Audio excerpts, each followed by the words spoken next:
안녕하십니까. 폐기물과 유해화학물질 운반업 허가 업무를 전문으로 하고 있는 함광진 행정사입니다. 지난 영상에서는 유해화학물질 운반업을 하려면 왜 반드시 허가를 받아야 하는가, 즉 허가를 받아야 하는 필요성에 대해 말씀을 드렸고요. 오늘은 많은 분들이 궁금해 하시는 허가받을 때 제출해야 하는 서류는 어떤 것이 있는지, 또 어떻게 준비해야 하는지에 대해서 핵심 포인트만 짚어드리겠습니다. 사실 허가를 받으시려는 대표님들께서 낮에는 일들을 하시니까 직접 허가받는 일을 하고 싶어도 못하세요. 그리고 허가받는 일이 만만한 일도 아니고요. 허가라는 게 서류만 잘 챙기면 되는 거 아닌가 이렇게 생각할 수 있는데요. 맞습니다. 서류를 잘 챙기면 돼요. 서류를 챙기는 건 아주 기본이에요.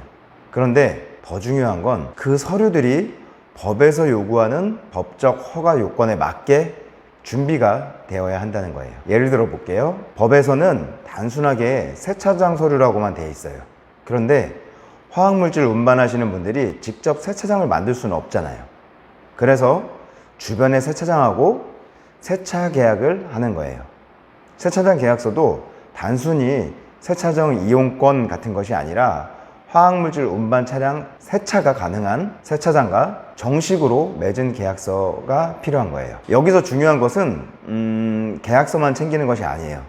그 세차장이 법적으로 인허가를 받은 시설이라는 것을 증명해야 돼요. 이렇게 연결된 서류를 챙기는 것이 어렵고 복잡한 거예요. 또 MSDS를 제출하라고 되어 있거든요. 근데 여러분, MSDS가 무엇인지 아세요? 제가 MSDS가 뭔지, 누가 작성하는지, 어떻게 만들어지는지 제대로 알기까지 저도 몇 달 걸려서 알게 됐어요. 근데 이걸 일반인들이 챙길 수 있을까? 못 챙겨요. 그냥 인터넷에서 찾은 비슷한 자료를 제출하는 것이 아니라 내가 실제로 운반할 화학물질이 뭔지, 위험성, 유해성, 사고 대비책, 사고시 대책 등 어떤 공인된 형식에 맞춰 작성된 자료를 제출해야 돼요. 이걸 어디서 누구한테 받아야 하는지, 그게 맞는 것인지 알기 쉽지 않죠. 제가 오늘 여러분께 드리고자 하는 말씀은, 즉 형식적으로 서류만 모아 제출하는 건 소용이 없다라는 거예요. 이렇게 한두 달 걸려서 서류 준비했다가 맞고 맞으면 한두 달 그냥 날아가는 거죠. 서류 하나하나가 법에서 요구하는 기준과 요건에 맞아야만 허가를 받을 수 있어요. 그래서 제가 늘 말씀드리는 게 있는데요. 서류를 챙기는 것도 중요하지만 그보다 더 중요한 건 법적 요건을 갖추는 것이어야 한다. 이걸 모르고 허가를 준비하다가 서류 다 내도 허가 못 받는 거죠. 유해화학물질 운반업 허가를 받으려면 먼저 영업 허가 신청서라는 게 있어요. 말 그대로 저 이 사업 해도 될까요? 하고 정부에 공식적으로 신청하는 종이에요. 그 다음은 사업자 등록증. 내가 진짜 사업하는 사람이라는 걸 증명하는 어떤 사업자 신분증 같은 거죠. 만약 개인 사업자가 아니라 법인이라면 법인 등기부 등본도 제출해야 돼요. 회사도 사람처럼 출생신고서가 있는데 그게 바로 등기부 등본이에요. 그럼 사업을 어디서 하느냐도 보여줘야 되겠죠? 그래서 건축물 대장이라는 걸 제출해야 돼요. 이 건물이 합법적으로 지어진 건지, 어떤 용도로 쓰는 건지 기록된 건물 이력서라고 보시면 돼요. 사무실이나 차고지를 빌렸다면 임대차 계약서를 내야 되겠죠? 쉽게 말하면 이 공간은 내가 빌려서 쓰는 게 맞습니다 라는 증거예요.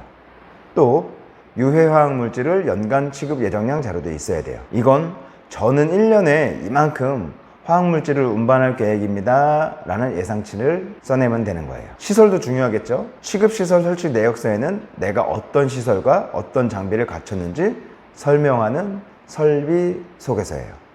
그리고 안전한 시설인지 허가받기 전에 사전에 검사를 받아야 돼요. 그래서 취급시설 검사 결과 적합 검사 결과서 4번 같은 서류를 내야 돼요. 쉽게 말하면 이 장비 괜찮습니다, 안전합니다 라는 증명서라고 보시면 돼요.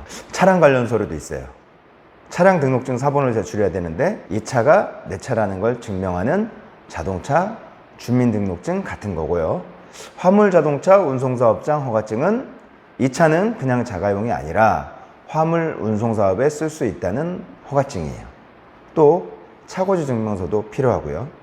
그리고 중요한 게 하나 더 있습니다. 세차장 계약서예요. 화학물질을 실은 차량은 반드시 세차를 해야 하거든요. 그래서 세차장과 계약한 사실을 증명해 관리자 선임서류도 필요하고요.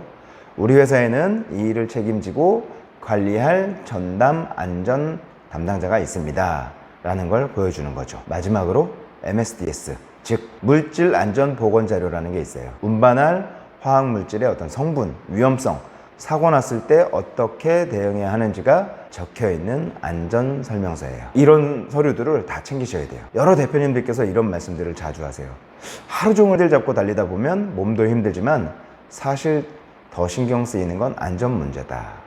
혹시라도 사고 나면 내가 다치고 끝나는 게 아니라 다른 사람들에게도 큰 피해가 갈 수 있으니까요. 실제로 유해화학물질 운반 차량을 모는 기사님, 사장님들은 단순한 화물차 운전자가 아니라 안전관리자이자 책임자라는 무거운 부담을 함께 지고 계신 거예요. 차 안에 소화기, 보호장비, 흡착포 같은 안전용품을 챙겨두도록 하는 것도 이 때문이겠죠. 그래서 허가 절차가 번거롭게 느껴질 수 있거든요. 그런데 허가증을 받는 것은 결국은 차량을 운전하는 본인과 도로 위의 모든 사람들의 안전을 지키기 위한 최소한의 장치라는 점을 저는 강조드리고 싶습니다.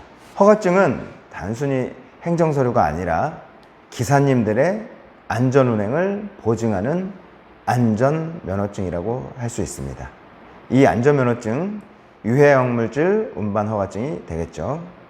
차량 기사님이라면 또 업체 대표님이라면 우리 회사에 허가증이 있는지 반드시 확인하셔서 아직 허가를 받지 않으셨다면 빠른 시일 내에 허가를 받으셨으면 좋겠습니다. 운전하시느라 바쁘시기 때문에 직접 하시기 어려우실 거예요.